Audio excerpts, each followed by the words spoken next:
and welcome to Feels Like Magic, the podcast where you will get the grounded self-development wisdom you might need to feel amazing about the person you authentically are. I'm Jo, a transformational coach, speaker, and author, and for decades I was so stuck in self-criticism that I never thought I would feel good about being me. Now I inhabit a new reality, one where I care way less about what other people think. I'm willing to show up as the person that I am, and I deepen into self-love and acceptance every single day. Honestly, it feels like magic. Each week, I'll share scientifically proven tools, things I've learned from the world's best coaches, and personal stories I know you'll relate to. Ready? Let's dive in.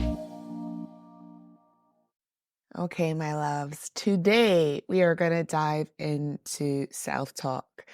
Now, I want to clarify today exactly what self-talk is and how to start to recognize how yours is running, because this might be an area that you've literally never thought about. If you're anything like me and what I touched on last week, you may never have realized that you are speaking to yourself in a way that is perhaps unfair and that does not support the life that you want. So I'm going to dive into what it is, how it develops, and how to recognize if you have supportive self-talk, which is the kind of self-talk that lifts you, that inspires you, that drives you, or you have unsupportive self-talk. And you could have a combination of both. An unsupportive self-talk is very much more the limit, the restriction, and the criticism. So if we go with a really general definition, self-talk is the things that you say to yourself. In your mind, the things that you say to yourself. And generally, what I'm talking about when I talk about self-talk is the things that you say to yourself about yourself, the things that you say to yourself about what is and isn't possible for you, the things that you say to yourself about how other people receive you when you walk into a room, the things that you say to yourself about your potential. All of this is self-talk, and your self-talk has probably been running on an automatic kind of cycle for as long as you can remember. So I'm going to talk a little bit about how it develops and why yours may have developed into what I would class unsupportive self-talk, which is where so many of us are.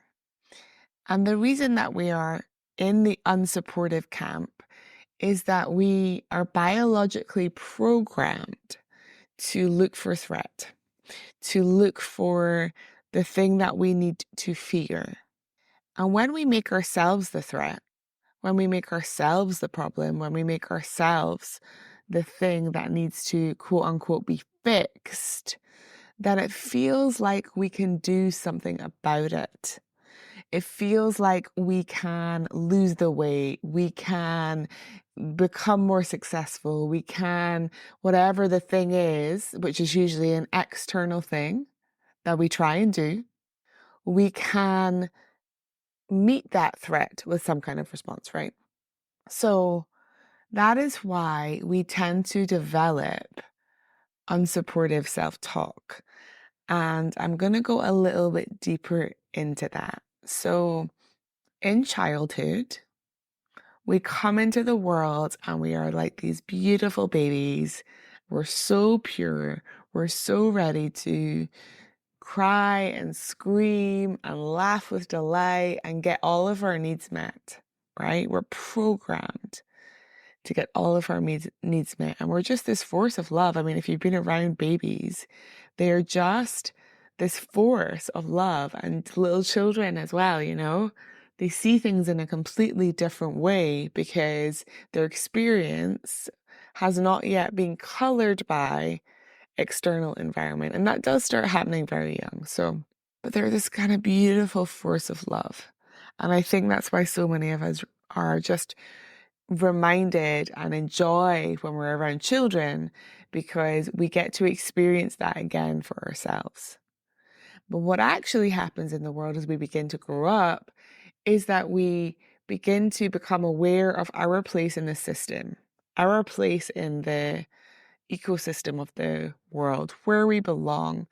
And one of my favorite quotes is from Brene Brown, where she talks about fitting in is about assessing a situation and deciding what you need to do in order to fit into that situation, whereas true belonging is becoming more of yourself. And I love that. And I may have misquoted it slightly, but you get the gist. I love that because it's so true, right? And you can see when you're a child how you went into a schoolroom and you were like, okay, what do I need to do here in order to survive on a base level, in order to be accepted, in order to be loved? We get some programming in us and we learn, okay, I need to be like this, I've got to be like that. And really, really interesting one that I will talk about in more detail in a future episode. We also learn this is right and this is wrong, or this is good and this is bad. So our self-talk starts to develop at a very, very young age. I'm going to rewind a little bit though, just so that I finish off this definition. So we have the things that we say to ourselves inside our head, right? But there's a second piece to self-talk that I really want you to consider, and that is the things you say to yourself about yourself, but you say them out loud. You say them to another person. You say them in a group of people. Like, yeah, I just wouldn't have gotten that job anyway. I'm just a bit useless. Oh, I'm so stupid. The small ways in which we put ourselves down in front of other people. And again, if you think about this fitting in, it's all about I don't want to take up too much space. I'm not a threat to you, right? All of this is happening subconsciously. It's so beautiful. So we have those two aspects. We have just internal, the narrative that's going on inside your head, and then we have the things that come out of your mouth about you. So things you say to yourself and things you say externally about yourself. We have kind of two main categories that these can fall into. One is supportive self-talk. So supportive self-talk is the kind of self-talk that I recently saw an athlete model at the Olympics where it's like, sprint, just sprint. All you got to do is sprint. Yes. That kind of you can do it self-talk. The things that are going to support you to get to your goal. That beautiful sense of it's okay if you fail. We can look at this again. How are we going to work it out? That kind of self-talk is supportive. And you may have a mix, by the way, of both of these.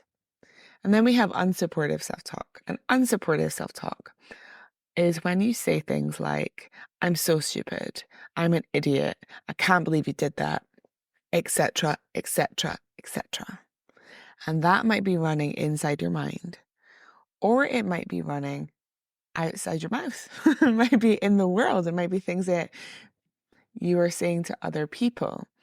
And particularly as women, we were taught to criticize our appearance from day dot, right? From as early as we can kind of remember being in our bodies and understanding how we were supposed to look. And I'm speaking as someone that was born in the 80s. You know, there were all of these magazines and all of these adverts that basically said if your body wasn't perfect, then you weren't okay and you needed to do something about it. I remember there was one particular campaign that came up on the internet recently. It was a Special K ad, the cereal, and it was like pinch an inch. If you can pinch more than an inch, basically, then you need to do something about it. And what you're going to do is eat 2 bowls of cereal per day because that's super nutritious. So this leads me on to like where our self-talk comes from. It comes from our conditioning. It comes from what we're told when we're children. It comes from the cultural environment around us. So somebody who lives in another culture, for me, someone that lives in Africa or someone that lives in Ukraine, they might have been brought up with a very different idea of this is how we do things. This is what right looks like. This is what wrong looks like. But I'm just in my over here in my idea, and this is what informs our self-talk, right? It's informed by the beliefs that we're born into. It's informed by the way that we experience the world. And if you have any kind of religious conditioning, there's a very distinct way that things are done within that that impacts your self-talk. So, and that is said with loads of love and compassion. It's just a noticing. It's a noticing, okay, I learned this, and then I started to say this. And is this supportive? Is this supportive? And a really, really simple way to notice if your self-talk is supportive is to write down the things that you've said about yourself in the last day, right? To start writing down what is in your mind about yourself. Like, I think my friend's really annoyed at me. I took up too much space in that meeting. I should have said that in a better way. Any of these things. What are you saying about yourself? Write them down. And the reason that I encourage you to write them down is when we get something out of our mind and onto the page, we can become a little more detached from it. Whereas when it's just running in our mind and we're not consciously checking it, we don't have that detachment. And I talked last week about my story and how I was writing down all of these horrible things about myself. Very unsupportive self-talk from what I know to be 10, 11 years old, probably younger, because I was trying to fit in. So consciously, as an adult, as a grown-up, I can look at this and I can write down the things I'm saying to myself about myself and quickly understand if they are supportive or unsupportive. Quickly understand that. And this can show up in so many nuanced ways, right? It really can. So I remember in my first job, I worked in, well, not my first job, my first career job. My first job was working in WH Smith, but my actual first career job was in PR. And one of the things that my boss said to me in my review was, you never shout about your achievements. You never shout about them. You keep them quiet, and then we don't know about them. And I was like, okay. Well, at the time, I just thought, well, that's what I'm paid to do. I'm literally paid to get things in the press. So why would I be shouting about them? But what's really going on under that is I can't take up too much space. People aren't going to like it if I take up too much space. People are going to think I'm full of myself, social rejection, all of that programming coming in, right? So what I want to highlight at this point is if you are noticing your self-talk and you are like, wow, I am so horrible to myself, my love, do not go into, and this is all my fault and I should have known. Do not start judging yourself for how your self-talk is running, because that is just adding another layer to your negative self-talk, right? And I want you to really normalize and distance yourself from the pattern. It's a pattern. It's a learned behavior. It is a way that you have learned to speak to yourself to survive in the world. That's all it is. It doesn't mean you're broken. It doesn't mean you can't be fixed, quote unquote. We're never broken. We're not problems. We're just human beings growing and evolving. So do not judge yourself for where you are at. You're just at where you're at. You're just at where you're at. And actually, just even looking at where you're at with your self talk is a massive thing to do. It's a huge thing to be like, okay, I'm going to get clear. I'm going to become ready to look at what is going on underneath. I'm going to become ready and willing to show up for myself in a new way. That in itself is freaking massive. So do not be horrible to yourself over how horrible your self-talk might be. And I know that might sound pretty straightforward, but so many of us do it, right? It's like when we experience a really difficult emotion, like sadness, and we tell ourselves that we shouldn't be sad. So we judge the emotion instead of just letting it be there. That's a layer that we can instantly remove from this process, but I want you to know it's a very natural human thing to do. So we kind of have an inkling now, if you're following with me, about maybe how your self-talk is running. We kind of understand why, right? We get it. And I want to touch on something that can happen when we start going through this process so that you aren't put off and you don't stop yourself from going here. When we start to notice how our self-talk is running, when we start to realize the impact, the way that it's impacting how we feel about ourselves, the way that we're showing up to the people we love, because we have so little faith in ourselves, because we put ourselves down for so long. When we get there, that can bring up a lot of sadness. And it did for me. And I had to go in and grieve the time that I had lost, the days of my life that I handed over to believing that I was inadequate, unworthy, ugly, horrible, all of these things. I had to go back and grieve it because I realized that I had been laboring under a system that had stolen time, And we kind of reserve grief for people. We think of grief as something in our culture where we get to grieve people. But grief is also about times in our life. And it can also be about the experience that we didn't have, right? So what I want to say is if sadness comes up for you, if you realize, wow, wow, if I had shifted my self-talk, if I had known how this was running, I could be an Olympic gymnast by now, if that was your dream. It's not my dream, but it might have been your dream, or whatever the thing is. I could be in the relationship of my dreams if I hadn't held myself back from it. It was my one. We get to grieve. We get to grieve. We get to feel sad about it. We get to process that. And again, my go-to is writing.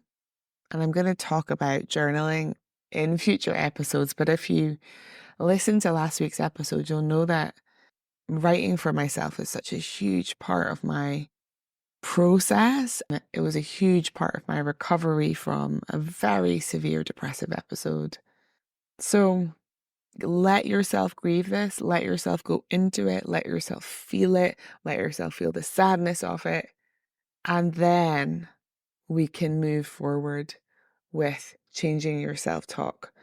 But we don't want changing your self-talk to come from a place of shame, to come from a place of, I'm already thinking I'm not going to be able to do this. We want to really ground you in, this is how the pattern has been running. This is where it interrupted. I get to grieve what came before, and now I get to make a shift. And my love, that is a beautiful and exciting place to be. So here we are. We know what self-talk is now. We're aware of how it's running for us. We get to grieve the things that it has cost us. And one of the things that I just want to touch on here is that as you start to learn about this or deepen into it, maybe you've been into this stuff before, but something starts to land for you in a different way, is that it's really, really nuanced. We are very sophisticated at putting ourselves down. We are very sophisticated. And there are so many little nuances to your self-talk. There are so many little cracks and crevices where the ideas that you maybe can't cope or you're not good enough manifest in your self-talk. So I'll give you a really small example. One of my beautiful clients always used an emoji in her. I give Voxer access, which is where people get to talk to me one-to-one all the time. And she would text with the same emoji, and the emoji basically was the one with the hands over the face, which was suggesting that she couldn't cope or this was just like another thing of hers. And I called her out on it and I said, don't use that emoji because it's putting yourself down. It's suggesting that this is all on you, that you can't cope, that any other nuances which are there. So there are so many little nuances to the way that we talk about ourselves, the way that we talk to ourselves, and how that impacts our life. But I hope that today has given you a kind of understanding of, self-talk is a real thing. I remember I've always been incredibly interested in women's mental health because of my own history. But even when I was younger, I got super into like the bell jar and I got super into literature about women who were like in asylums and things. I just thought it was absolutely fascinating. And I grew up where we would openly say, like, talking to yourself is a sign of craziness, right? And that was a loaded suggestion. But we do talk to ourselves all day, every freaking day, whether we're doing it out loud or we're doing it inside, we're still doing it. And what I want to highlight as I close this episode is there is an absolutely golden opportunity here for you and for me to cultivate a new relationship with ourselves. Because I did a post once where I said, if you put me down every day, I wouldn't want to be with you either. And it's that like relationship with yourself. Is that relationship one where you put yourself down constantly and you question yourself constantly and you're always telling yourself that you're not good enough? Or is it like, I see you, I've got you, I'm here, I'm here. And if it is in the former and you want to move it to the latter, I want you to know that that is completely within your power. It is completely within your power. And it is a new way of being that may take some practice. So again, we need to have grace with ourselves. We need to have patience with ourselves. We need to catch things. Oh, there I go again in this pattern. Is that now what I choose now that I have awareness? So it is a golden opportunity to transform your relationship with yourself. And as I touched on last week, yes, that means that maybe you will become an Olympic gymnast, or you will build the business of your dreams, or you will get the relationship, or whatever the thing is. But it is not about the external. It is about the internal experience every single day of being you. It's about the joy, the pleasure, the freedom that you allow yourself to experience. That is the true gold. That is the gold. So I hope this has inspired you to really look at your self-talk. And if you want more from me, if you desire to change your relationship with yourself, I've absolutely got you, my love. This month, on the 23rd of September, I'm running a free event that's going to do just that. Transform your self-talk. And I cannot tell you how much gold is in it. It is totally free because I believe that this is the foundational work that can change everything. And I want to give you a 4-step formula that makes it super simple for you to really look at your self-talk and really start to understand how you can change it, how you can even, if you're like, I'm pretty nice to myself, but you know what?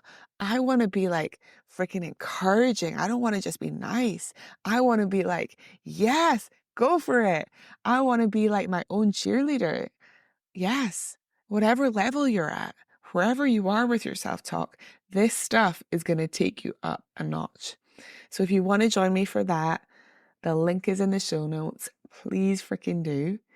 And I would just love to hear from you in terms of what you've taken from this episode, how your self talk currently is, what techniques might help you, what you've noticed about your responses to anything that's come up here, anything that has been alive for you. I am sending you so much love, my darling one, and have grace with yourself. Thank you so much for being here and being you. If you're ready to dive deeper on your self-development journey, visit joannebell.org, where you can sign up to get even more magic, access incredible bonuses, and find out more about working with me.